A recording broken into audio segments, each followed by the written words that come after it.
We established a climate change and health equity office at the Department of Health and Human Services, not the EPA, at HHS.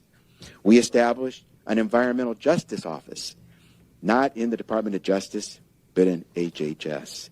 Because we know that the folks who are hit first and worst when it comes to climate degradation are in the minority communities. Yeah, we're doing well, aren't we? That's, of course, the HHS secretary, supposed to be the big cheese for health in this country. He's very worried about equity and climate change, of course. Joining me now, Dr. Mark MacDonald has a new book out, Freedom from Fear. He's a child, adolescent, and adult psychiatrist. Doctor, okay, we'll set that political appointee aside for just a moment. I'm not as concerned about the newest communist apparatchik in Joe Biden's government. I'm worried about the medical industry as a whole and how much I'm seeing this now from institutions I should be able to trust. It's a complete disaster. That clip reminded me of the response to the hurricane in Florida last year, where they're going to dole out aid based on race. Can you imagine? This is happening in medical institutions across the country. It's happening at clinics and hospitals. Here in Los Angeles, we were told by the fake doctor, public health director Barbara Ferrer, throughout the last 3 years that we were going to be rationed health services based upon race, sexual orientation, transgender status, pronoun status. This is being taught in medical schools, so it's filtering down from the top all the way to the medical student entry. I know students through my resources and spies at my medical college where I went to medical school that the students are now being told to introduce themselves to their patients with their pronouns and ask for the pronouns of the patient.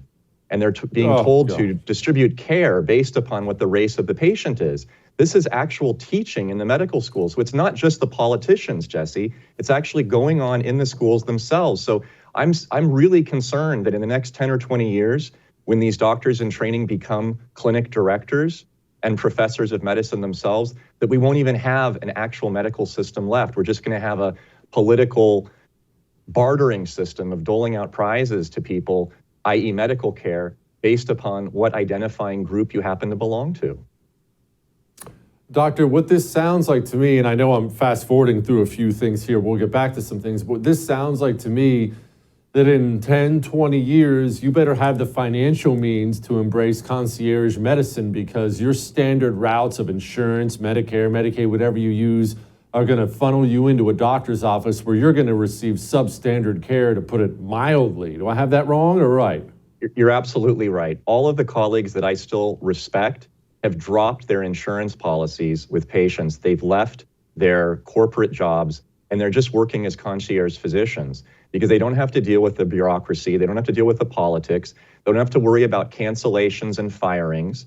This is why I think we're going to have a two-tiered medical system where it's going to be a corporate/corporatist, government-based socialist system for people who go in, pay a copay or nothing in some cases, and wait for days or hours or weeks, depending on what class they belong to, and get crappy medical care. And the people who can simply afford to pay $10,000 a month or every other month to a concierge physician, get his cell phone number, call him and say, I've got a problem. And he says, come on in today. I've got an opening at 5 o'clock. I'll just stay late for you. This is really unfortunate because this is what's happened in England. I have patients that are in England now who have a lot of money. I have one that's a multimillionaire. And when he had to have a vertebrae replaced in his spine, he went to the clinic in London, the socialist government clinic, and he said, look, it'll be 2 months, and what I put in your body, I wouldn't give to my daughter. But there's a really great guy at UCLA. He'll take cash. He'll put in a much better vertebrae, and he can get you in 10 days. He flew first class to UCLA, had it done, back to England, back to work in about 48 hours. Oh, hey.